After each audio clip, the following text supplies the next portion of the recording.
All right, now are you ready for some fun? Let's look at that plant. There's a lot of detail. There's a lot of clutter. There's a lot of information. Don't get overwhelmed. We've already established where that plant is going to go. So no matter how we draw it, we know it's going to be placed correctly.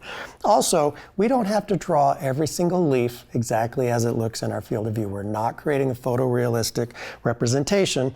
I am going to actually enjoy this process because what I get to do is, it's even a form of meditation. I'm going to be looking at this plant and just following the literal contour edges.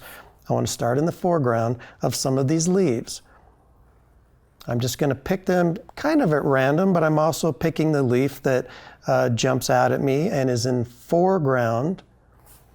Now that I've established that leaf, I can use it to indicate the leaf that's behind, comes out from about there.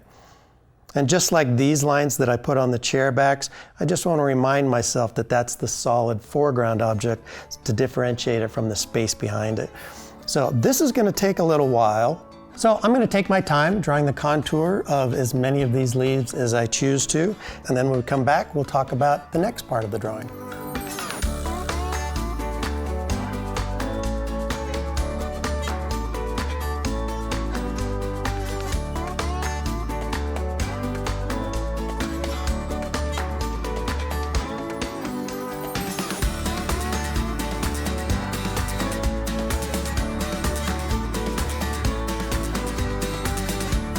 All right, I think I've spent enough time on these leaves. One thing I want to remind you is not only did I exaggerate the size of this plant because I wanted to introduce all of these organic forms, so not only was my pencil blocking much larger, I even extended it beyond the pencil drawing just because I was having so much fun drawing all those contours.